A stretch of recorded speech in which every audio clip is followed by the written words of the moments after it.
하나님의 말씀 보겠습니다. 고린도후서 4장 1절에서 7절 말씀 우리 함께 합독하도록 하겠습니다. 그러므로 우리가 이 직분을 받아 긍휼하심을 입은 대로 낙심하지 아니하고 이에 숨은 부끄러움의 일을 버리고 속임으로 행하지 아니하며 하나님의 말씀을 혼잡하게 하지 아니하고 오직 진리를 나타내므로 하나님 앞에서 각 사람의 양심에 대하여 스스로 추천하노라. 만일 우리의 복음이 가리었으면 망하는 자들에게 가리어진 것이라. 그 중에 이 세상의 신이 믿지 아니하는 자들의 마음을 혼미하게 하여 그리스도의 영광의 복음의 광채가 비치지 못하게 하미니 그리스도는 하나님의 형상이니라. 우리는 우리를 전파하는 것이 아니라 오직 그리스도 예수의 주 되신 것과 또 예수를 위하여 우리가 너희의 종된 것을 전파함이라. 어두운 데에 빛이 빛이라 말씀하셨던 그 하나님께서 예수 그리스도의 얼굴에 있는 하나님의 영광을 아는 빛을 우리 마음에 비추셨느니라. 우리가 이 보배를 질그릇에 가졌으니 이는 심히 큰 능력은 하나님께 있고 우리에게 있지 아니함을 알게 하려 함이라. 아멘. 이 4장 2절 말씀에 볼 것 같으면은 그 하나님의 말씀을 혼잡하게 하지 아니하고 오직 진리를 나타내므로 그런 말씀이 있습니다. 제가 오래전에 그 마켓 앞에서 전도를 하는데 어떤 그 라틴계 젊은 부부가 저한테 가까이 다가오더니 이렇게 사정을 합니다. 지금 급하게 자기 나라로 지금 가야 되는데 비행기표 살 돈이 없다는 거예요. 그러면서 자기 손에 있는 반지를 빼서 보여주면서 이게 24K라고 쓰여졌더라고요. 그래서 이거를 60불만 달라고. 그래서 조금 의심은 좀 갔어요. 갔는데 사정이 너무 딱해서 제가 20불을 더 줘서 80불을 주고 그 반지를 샀어요. 언제 LA에 갈 기회가 있어서 LA 가서 금은방에서 이 반지를 감정을 해 보았더니 그분이 판정하더니 그래요. 이거 순금이 아니고요. 구리에 도금한 것이네요. 그래요. 야, 그때 제가 이 가짜란 걸 알고 얼마나 황당했는지요. 그러면서 진짜와 가짜를 구별하는 것을 가르쳐 주는데 냄새를 맡아보세요. 구리 냄새가 나잖아요. 그래서 냄새를 맡으니까 진짜 구리 냄새가 나더라고요. 자, 우리는 하나님의 말씀을 혼잡하게 아니한다. 이 혼잡하게 한다는 뜻은 이 금을 파는 사람이 돈을 더 벌기 위하여서 구리와 금을 합금, 도금을 해가지고 속인다는 뜻입니다. 24K 순금이 아니고 구리를 섞어서 진짜인 양 판다 이 말입니다. 복음도 하나님의 말씀을 순수하게 전해야 되는데 복음에 자기 사상을 가미시켰다. 혼잡해졌다 이 말입니다. 여러분 혼잡되어진 믿음을 가지고 있다가 천국에 갈 수 있습니까? 예수는 믿었는데 혼잡된 말씀에 중독이 되어가지고 예수 믿다가 마지막에 죽어서 지옥에 떨어졌다. 그때의 그 황당함을 어떻게 하겠어요? 자, 설교가 복음적이지 않고 지식적이다. 설교가 복음적이지 아니하고 윤리적이다. 이런 것은 다 혼잡된 것입니다. 기독교는 윤리와 도덕을 무시하지 않습니다. 그러나 성경은 윤리고 도덕책이 아닌 것입니다. 자, 마태복음 첫 장을 읽어보면 예수님의 족보가 기록되어져 있죠. 아브라함과 다윗의 자손 예수 그리스도의 세계라 그렇게 전제하고 누가 누구를 낳고 하다가 유다는 다말에게서 베레스와 세라를 낳고 다말이 누굽니까? 유다의 며느리가 다말이. 세상에 이런 망측스러운 일이 어디 있습니까? 자기 며느리한테서 자식을 낳다니요. 또 다윗은 자기 아내에게서 솔로몬을 낳고 그렇게 기록하지 아니했어요. 다윗은 우리아의 아내에게서 솔로몬을 낳고, 우리아는 다윗의 신하입니다. 다윗은 그 신하의 아내와 잠을 자고 솔로몬을 낳았다, 그렇게 표현했어요. 기독교는 윤리 도덕이라면 이해할 수 없는 일이죠. 기독교는 윤리 도덕이 아니고 생명의 종교인 것입니다. 다윗같이 죄를 지었을지라도 회개하면은 구원이 주어진다는 것이죠. 윤리 도덕을 추구한다면은 공자나 맹자의 가르침이 더 윤리적입니다. 그리고 복음은 순수해야 되는 것이죠. 복음은 원색적이다 이 말입니다. 죄는 죄다. 믿으면 구원이다. 회개하면 용서받는다. 안 믿으면 지옥이다.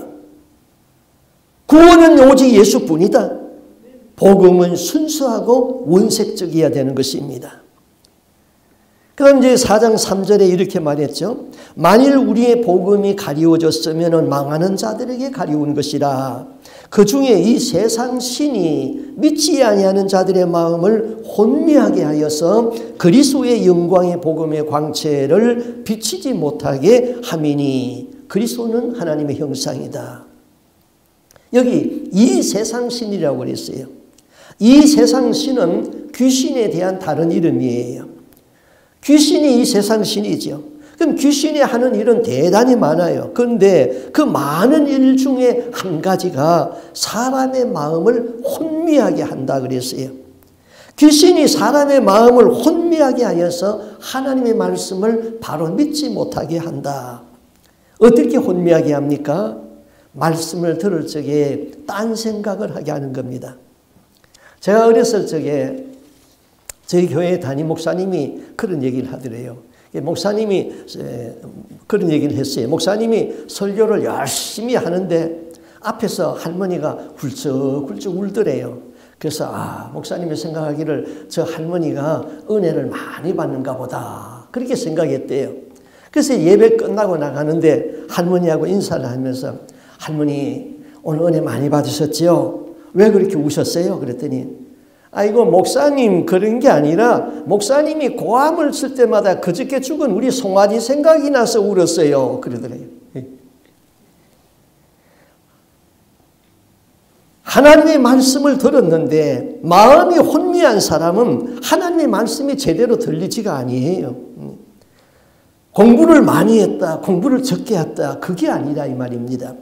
성경은 하나님의 말씀은 만 가지로 기록되었다 그랬어요. 이 말씀은 무식한 사람도 들으면 깨달을 수가 있고, 박사도 깨달을 수가 있고, 어린 나이도 깨달을 수가 있고, 어른도 깨달을 수 있게 성경은 그렇게 기록했다는 것입니다. 하나님의 말씀을 깨닫는 데는 배움의 유무가 아닙니다. 깨닫지 못하는 사람은 흔히 우리가 쓰는 말로 무언가에 씨 있다 이 말입니다. 귀신에 씨 있다 이 말이에요. 오늘 성경에는 세상 신이 그를 혼미하게 했다 그랬어요. 그 다음 혼미하게 한다는 것은 가치관이 달라요. 한 사람은 천국의 상급을 생각하는데 한 사람은 세상 영광을 생각합니다.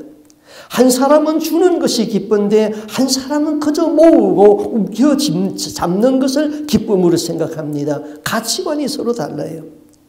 이 부부가 살아가면서도 이 서로 가치관이 다르면은 이거 부부 싸움 많이 하게 되는 거예요.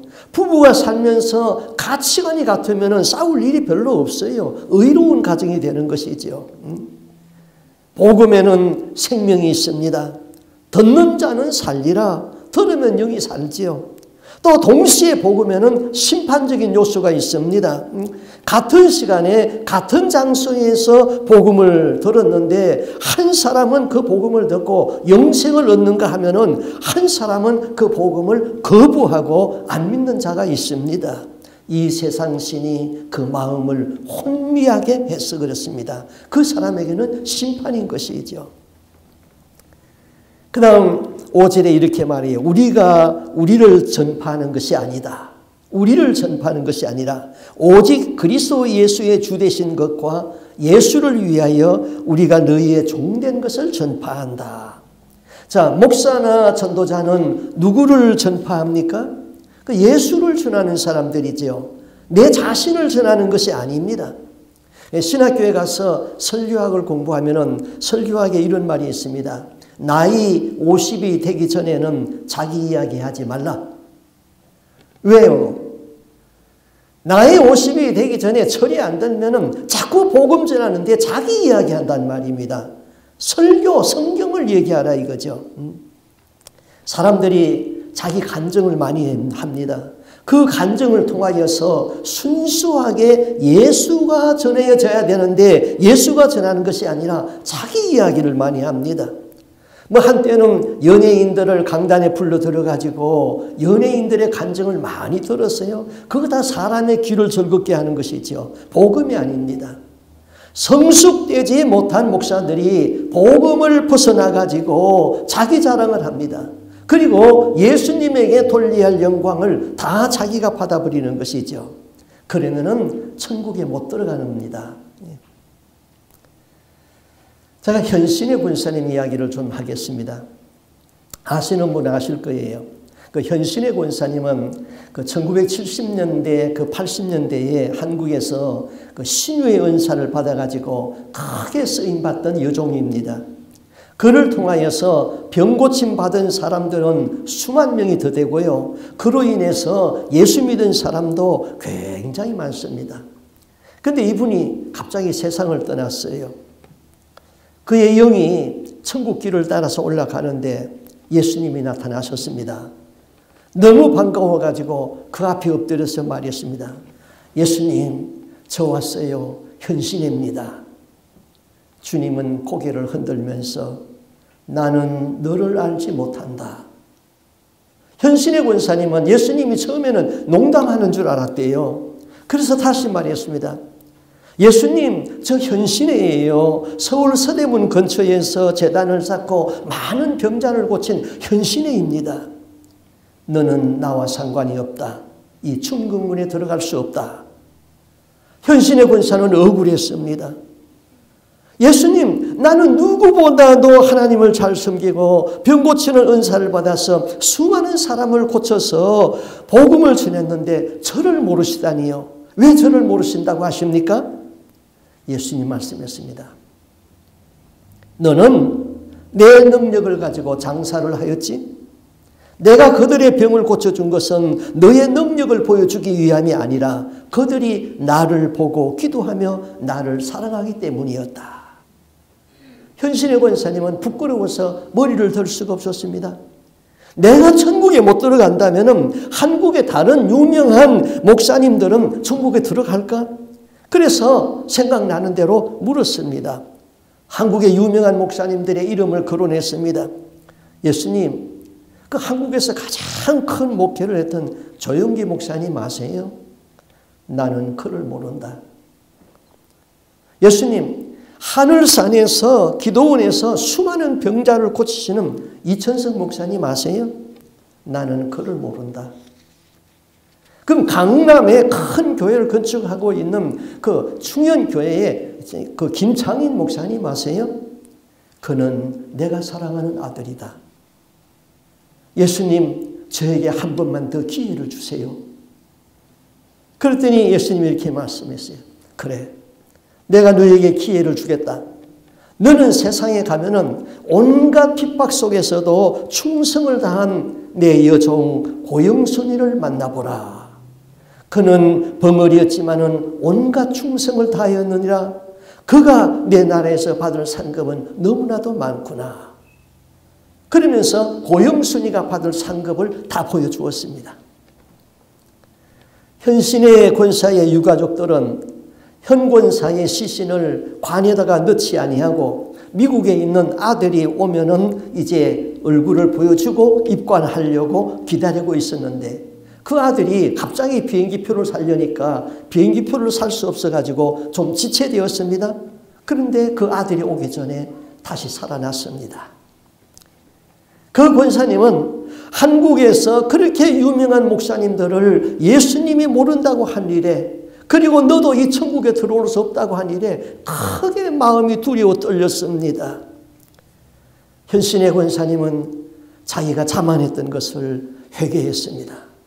그리고 병을 고쳐주고 받은 돈이 그 당시에 50억 원이 있었습니다. 그 당시에 서울에 아파트 한 채 값이 2,500만 원이면 살 수 있었어요. 그럼 50억이면 아파트 200채 값을 살 수 있는 돈이었어요. 그 돈을 전부 다 그는 내가 사랑하는 아들이다 한 김창인 목사님 교회가 북한 선교회를 하고 있었는데 그 북한 선교회에다가 다 헌금을 했습니다. 그리고 조영기 목사님을 만나서 신앙 체험담을 얘기했어요. 예수님이 당신 모른다고 그럽디다. 조영기 목사님은 그 자리에서 바로 회개하더래요. 그리고 본인이 가지고 있던 사재로 구로공단 근로자들을 위한 엘림 복지타운을 건립하는데 돈을 사용하도록 했습니다. 하늘산 기도원 이천석 목사님도 만나서 이야기했습니다. 하나님이 당신 모른다고 그럽디다. 그 목사님의 이야기를 듣고 회개를 거부했습니다. 이렇게 말했습니다. 쓸데없는 소리 하지 마. 나는 잘못한 거 없어. 그 목사님은 회개를 거절했습니다. 그는 얼마 후 부흥회를 인도하다가 쓰러졌습니다. 그 길로 식물인간이 되어서 근 10년 가까이 식물인간으로 병원에 있다가 돌아가셨습니다. 현신의 권사님은 예수님이 칭찬한 그 고영순 집사를 만나보라고 했기 때문에 그 집사를 만나야 되겠는데 찾을 길이 없습니다. 그래서 국민일보 신문에다가 고영순이를 찾는다는 광고를 냈습니다. 고영순이 나가는 교회 장로님이 신문을 들고 와가지고는 현신의 권사님이 당신을 찾는다고. 그래서 현신의 권사님을 찾아갔습니다. 예수님이 칭찬한 이 고영순은 하늘에서 받을 상급이 너무나 많은 거예요. 고영순이가 농촌에 살면서 바친 천년임에도 하나님이 받아줬는데 상급이 있습니다. 그는 농촌에 살면서 집에서 모이가 열리면은 천년 열매라고 따가지고 와가지고는 아무도 몰래 목사님 집에 부엌에다 갖다 놓고 갑니다. 또 복숭아도 천년매가 열리면은 목사님 집에다 두고 갑니다. 또 그가 살고 있는 집이 있었는데 그것을 남편하고 상의하지도 아니하고 그냥 교회 건축하는 데다가 헌금을 해버렸는데 그것도 천국의 상급이 있습니다. 자기 교회 담임 목사가 콩팥 2개가 다 고장나서 죽게 되어 있는데 자기 남편 콩팥이 아주 건강했대요. 그래서 설득을 해가지고 그 남편 콩팥 하나를 목사님에게 기증을 했대요. 그런데 그 콩팥을 떼서 수술하는데 2천만 원 비용이 있는데 2천만 원 비용이 없습니다. 그런데 보니까 눈을 하나 팔면은 2천만 원을 준다고 해가지고는 자기 눈을 팔러 안과에 갔습니다. 2천만 원을 받기로 하고 다 계약이 됐습니다. 그래서 눈을 수술하려고 하는데 그 안과 병원의 원장이 장로님이었습니다. 사정을 알고 그 장로님이 너무너무 감동을 받아가지고 세상에 이런 집사님이 있나 해가지고는 자기가 돈 2천만 원을 다 데워주가지고는 목사님 콩팥을 살려놨습니다. 그런데 그 눈도 하늘에 상급으로 되어 있습니다. 고영순이라는 사람을 제가 잠깐 이야기를 하면 이렇습니다. 이분은 어머니가 일본 여자였습니다.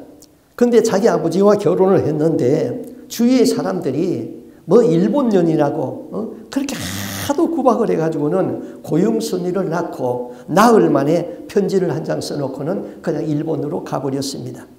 그래서 고영순이는 아버지와 할머니가 동네에 안고 다니면서 젖동냥을 해가지고는 이렇게 컸습니다. 그런데 4살이 되었을 적에 새엄마가 왔어요. 새엄마가 오면서 2 자녀를 데리고 왔습니다. 자기보다 나이가 많은 그 오빠와 그 언니를 데리고 왔어요. 고영순이는 새엄마의 또 오빠의 언니의 얼마나 구박과 학대를 받는지 모릅니다. 그런데 6살 때에 자기 엄마 아빠가 싸우는 것을 보고 그만 놀라가지고는 경기를 해버렸어요. 경기를 했는데 이거 뭐 병원에 가도 깨어나지를 않고 깨어나질 않는 거예요. 그래서 그냥 운목에다 눕혀놓고 명이 길면은 살 것이고 명이 짧으면 죽을 것이다 하고는 운목에다 눕혀놨어요. 그 동네 사람들이 그 뭐 다 젖을 먹어서 키웠으니까 다 알잖아요. 너무 불쌍해가지고는 한 방에서 침을 맞아도 안 되고 청심환을 먹여도 안 되니까 장록이라는 그 풀이 놀란 경기에 좋다고 해가지고 그 장록을 경기약과 함께 같이 먹였습니다. 그랬더니 그 약이 너무 독해가지고는 사람은 깨어났는데 그만 혀가 입으로 말려 들어가가지고는 말을 못하는 벙어리가 되어버렸습니다. 자, 귀로 듣기는 듣는데 말을 못합니다. 그래서 초등학교 2학년까지 공부하고 학교도 다니지 못했습니다. 그간에 아버지도 죽었습니다. 나이가 들어서 벙어리였기 때문에 결혼을 못하고 있는 노총각하고 결혼을 했어요. 그런데 이 여자가 예수를 믿게 되었습니다. 교회에서도 무시를 당합니다. 이름은 고영순인데 벙어리라고 해가지고는 그냥 별명이 버버라고 했습니다. 버버 그랬습니다. 교회에 충성을 다했습니다. 하나님은 그에게 신유의 은사를 주었어요. 교회에서 할머니가 아이고 허리야 하고 아프면은 수화를 해가지고는 할머니 내가 만져줄까요? 그러면은 그래 버버야 와서 좀 만져봐. 갖다 손을 갖다 대면은 성령이 임해가지고는 아이 뜨거 하면서 그냥 병이 나와버려. 그런데 한 분은 자기 얼굴에 풍이 왔어요. 입이 확 돌아가 버렸어요. 그래서 거울을 보니까 입이 확 돌아가 있거든요. 하나님 앞에 기도를 하니까 하나님이 성령을 통해서 음성으로 말씀했어요. 가서 침을 사오너라. 그 침을 사가지고 왔어요. 거울을 보니까 침을 꽂을 수 있는 자리가 다 보이는 거예요. 자기 눈에는. 다른 사람 눈에는 안 보이는데 자기 눈에는 보여요. 그래서 침을 갖다 꽂으니까 입이 제대로 돌아왔어요. 하나님은 침으로 병을 고치는 은사도 주었어요. 모든 사람한테 가가지고는 아픈 사람 보면은 침을 놓으면은 무슨 병이 있는지 다 낫는 거예요. 암도 낫는 거예요. 그런데 어떤 사람은 와서 보면은 침자국이 다 보이는데 어떤 사람 안 보이는 사람도 있대요. 그 안 보이는 사람은 회개 기도를 시키면은 침을 꽂을 수 있는 자리가 보인대요. 그렇게 해서 많은 병을 고쳤습니다. 그리고 하나님이 그 혀도 푸르게 해줘가지고는 이제 말도 하게 되었습니다. 현신의 권사가 이분을 찾아가지고 예수님이 칭찬한 사람이라고 목사님들 앞에서 간증을 했습니다. 그 뒤 목사님들이 이 고영순 집사를 초청해서 간증을 들었어요. 이분이 교회를 다니면서 예수님을 증거했는데 미국, 카나다, 호주, 일본, 세계를 다니면서 병을 고쳐주고 간증을 했습니다. 저는 기회가 되면은 이분을 모시다가 살아있는 그 간증을 여러분과 함께 듣기를 원해서 제가 기도 중에 있습니다. 세상에는 큰 종이라고 존경을 받고 쓰임 받는다 할지라도 예수님이 모르는 사람이 있습니다. 반면에 세상에는 알아주는 자가 없고 온갖 고난과 핍박을 받을지라도 주님은 크게 기뻐하시고 칭찬받는 사람이 있습니다. 현신의 권사님은 큰 능력을 행하였는데 왜 예수님이 모른다고 했습니까? 고영순 집사는 예수님이 칭찬하고 그 이름이 하늘에 왜 그렇게 빛납니까? 무슨 차이입니까? 성경에 이런 말씀이 있잖아요. 마태복음 10장 8절 병든 자를 고치며 죽은 자를 살리며 문둥이를 깨끗게 하며 귀신을 쫓아내되 너희가 거저 받았으니 거저 주어라. 돈 받는 것 아니에요. 그런데 능력 받으면 다 돈 받거든요. 이게 문제예요. 마태복음 7장 21절 나더러 주여 주여 하는 자마다 천국에 다 들어가는 것이 아니요 다만 하늘에 계신 내 아버지의 뜻대로 행하는 자라야 들어가리라. 그날에 많은 사람이 나더러 이르되 주여 주여 우리가 주의 이름으로 선지자 노릇하며 주의 이름으로 귀신을 쫓아내며 주의 이름으로 많은 권능을 행치 아니하였나이까 하리니 그때에 내가 저희에게 밝히 말하되 내가 너희를 도무지 알지 못하니 불법을 행하는 자들아 내게서 떠나가라. 현신의 권사님은 예수의 이름으로 병 고쳐주고 돈을 받았어요. 그 돈을 모아서 50억이 있었어요. 그리고 자기 이름이 높아졌어요. 고용순 집사는 거저 받았으니 거저 주라는 성경 말씀대로 고쳐주었어요. 교회에서 간증하고 사례비를 주면은 받아서 섬기는 교회에 담임 목사님에게 드려가지고 목사님이 가난한 교회 목사들, 가난한 신학생들에게 다 나눠주었습니다. 자기 이름이 드러나지 아니했습니다. 여러분, 살아있는 간증, 생생한 간증을 들으려면요, 박보영 목사님이나 고용순 권사님의 간증을 들으면 신앙의 도전이 되고 은혜가 되는 것입니다. 그 다음 7절 말씀에 이렇게 말했어요. 우리가 이 보배를 질그릇에 가졌으니 이는 능력의 심히 큰 것이 하나님께 있고 우리에게 있지 아니함을 알게 하려 함이니라. 그 보배는 무엇이고 질그릇은 무엇입니까? 질그릇은 내 육체를 말하는 것입니다. 이 질그릇은 흙으로 만들어졌지요. 하나님이 흙으로 아담을 만들었다고 했습니다. 흙으로 만든 아담은 영과 혼이 없는 시체였습니다. 거기에다가 하나님이 숨을 불어 넣었습니다. 그랬더니 산영이 되었다 그랬습니다. 자, 흙으로 만든 이 육체는 잘 깨어집니다. 육신이 병들기도 하고요. 뼈가 부러지기도 하고요. 육체가 상하기도 합니다. 그리고 늙어갑니다. 그 마지막에는 죽습니다. 죽으면 흙으로 돌아가는 거예요. 그것이 하나님의 창조 섭리인 것입니다.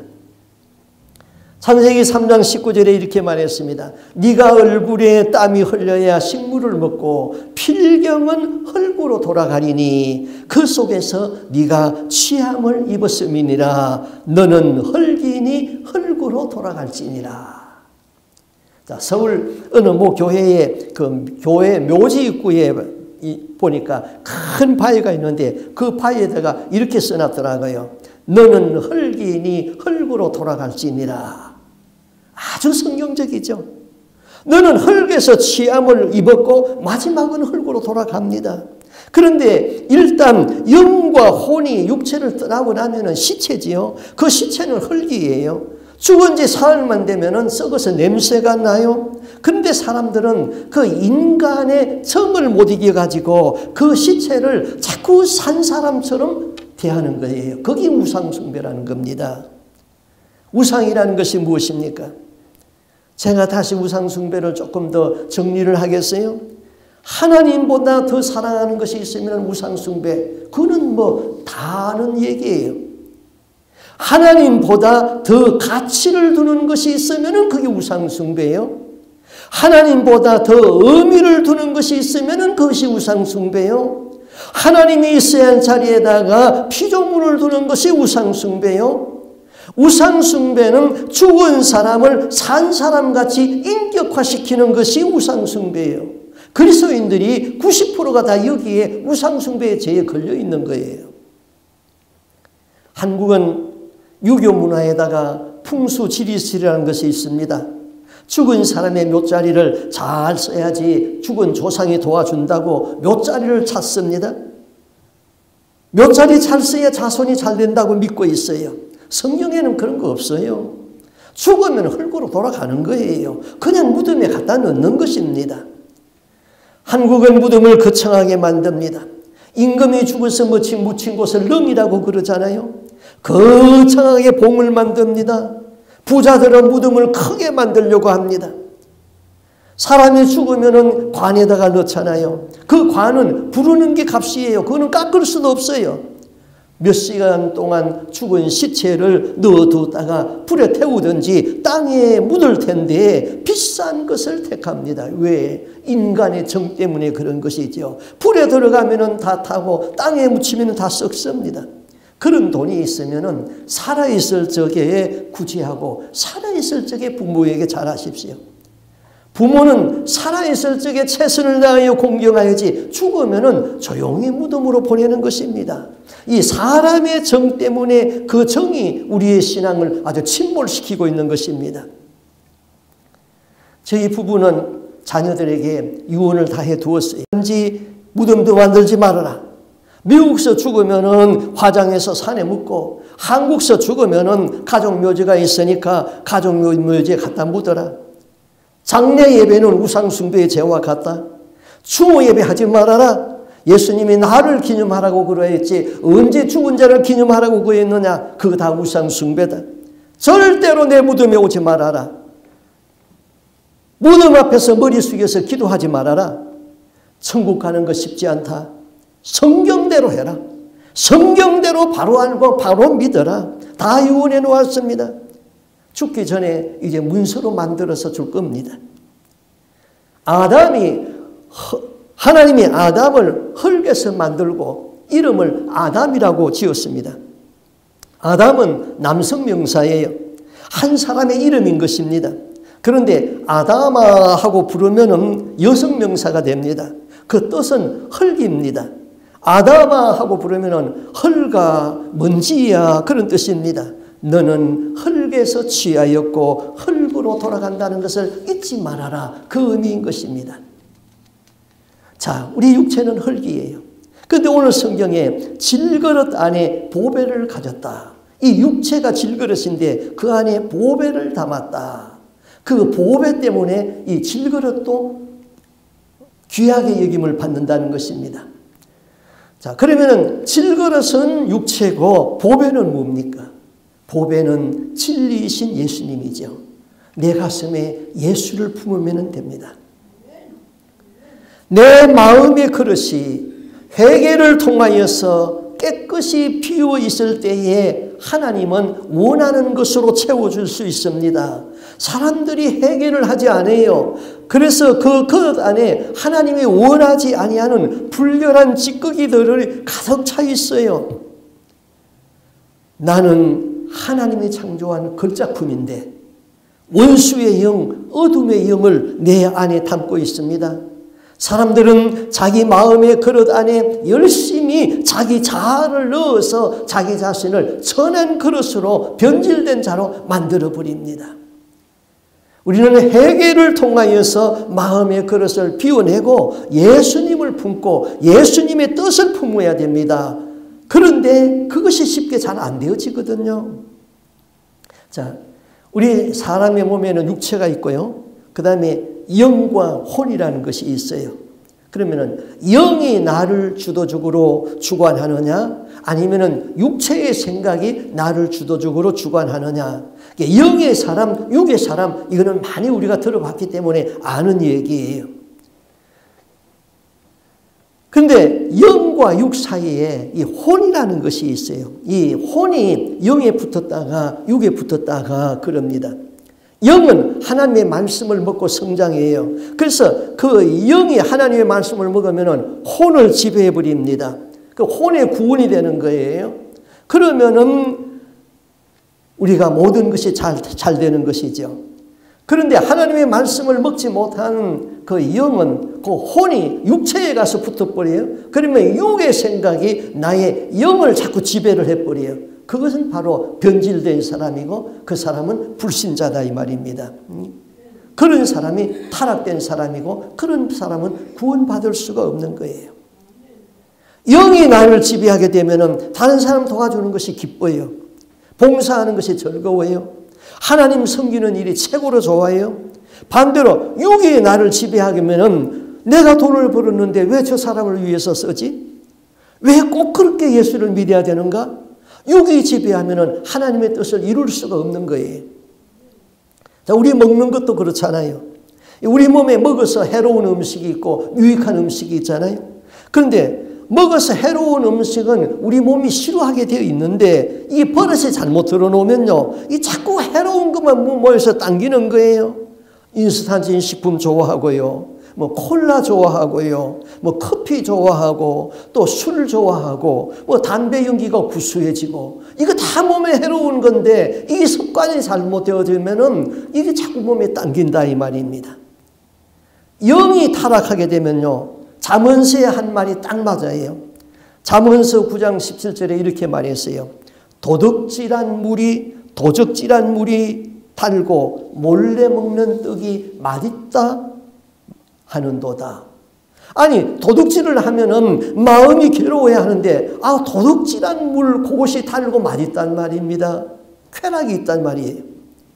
또 내로남불 그 얘기 많이 들었죠. 내가 하는 연애는 로맨스, 다른 사람이 하는 연애는 불륜. 다른 사람이 하는 연애는 불륜이라고 악담을 자꾸 늘어놓는 거예요.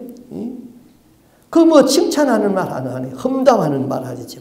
이런 사람은 죄가 주관하고 육체가 주대하는 삶이다. 그 배후에는 어둠의 영이 있다 이 말입니다. 우리가 이 보배를 질그릇에 가졌다. 마음에 예수를 품은 사람은 보배를 가진 사람이에요.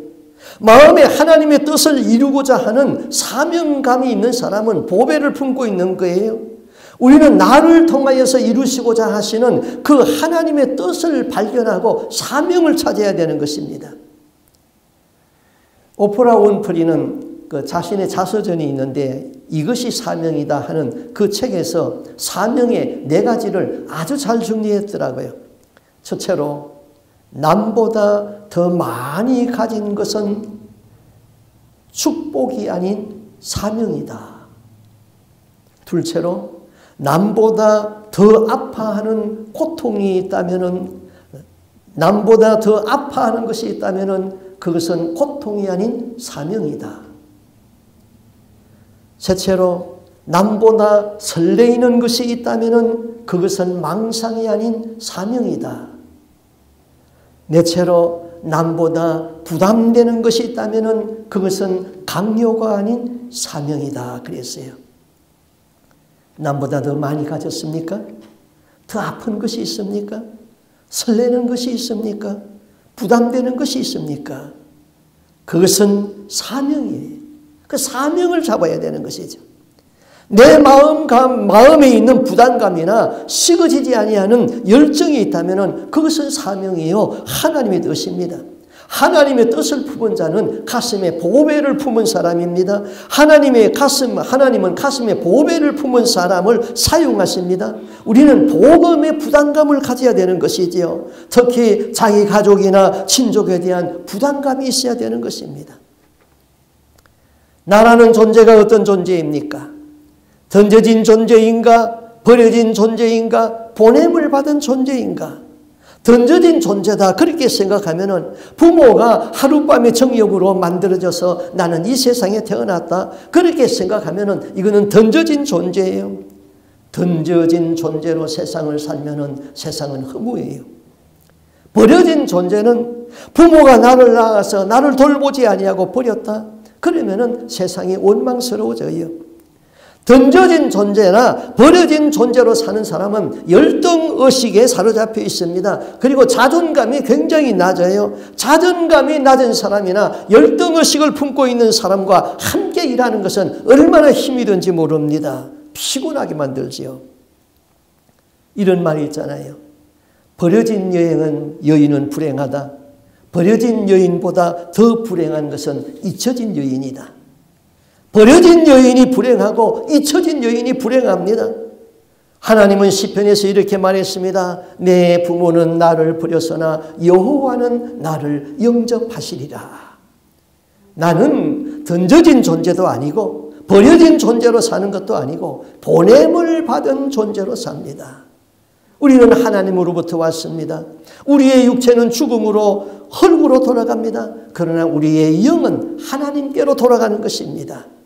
아무도 스스로 온 사람은 없습니다. 실수로 온 사람도 없습니다. 우리는 하나님이 보내셔서 이 땅에 왔습니다. 하나님이 내 부모를 통하여서 나를 이 세상에 보낼 적에 할 일이 있어서 보냈습니다.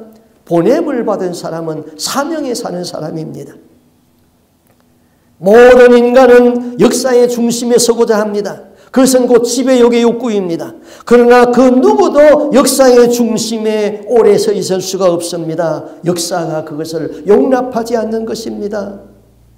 그러나 하나님은 우리 모두를 하나님 나라의 중심에 서도록 인도하고 역사하고 있는 것이지요. 우리는 하나님 나라의 중심에 서 있어야 됩니다.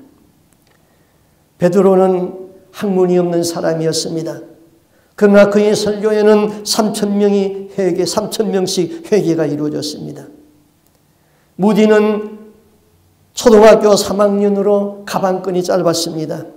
그러나 그의 설교는 미국을 각성시키고 영국을 깨웠습니다. 말씀드린 고영순이는 초등학교 2학년까지 공부하고 고아였고 벙어리였습니다. 그런데 하나님이 그를 높여서 어떤 목사님들보다도 더 크게 사용하셨습니다. 하나님을 향한 사랑의 열정이 보배인 것입니다. 나는 깨어지기 쉬운 질그릇 같은 인생이지만은 이 가슴에 보배를 간직했을 적에 그 보배를 인하여서 질그릇까지 귀히 여김받고 귀히 쓰임받습니다. 내 마음속에는 오직 예수 생각으로 충만해야 됩니다. 그래서 히브리서에서는 예수를 깊이 생각하라 그랬습니다. 내 속에 예수가 충만하게 되면은 이 세상이 시시하게 보이는 것입니다.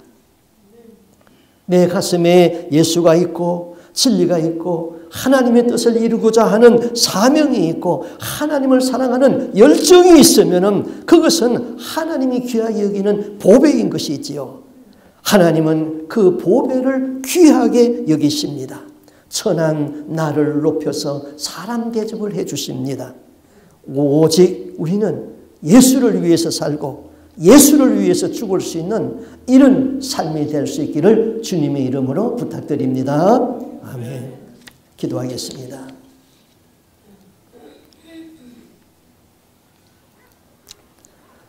하나님 아버지, 우리의 가슴 속에는 오직 예수 진리, 오직 예수로 충만해야 되는데 잘못된 혼합된 지식으로 길들여져 있습니다.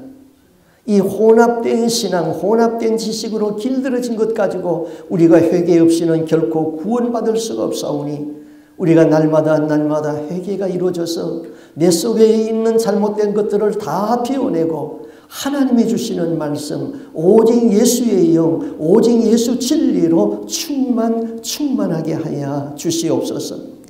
하나님 아버지, 이 땅을 살아가는 데에 오직 가슴에 예수를 품고 사는 사람, 그리고 하나님의 진리의 말씀을 가지고 사명에 사는 사람은 하나님이 그 보배를 귀하게 여기고 그 육체까지도 귀하게 여긴다고 하였사오니 우리가 하나님의 눈에 존귀 여김을 받을 수 있는 거룩한 하나님의 사람들이 다 되게 하여 주시옵소서.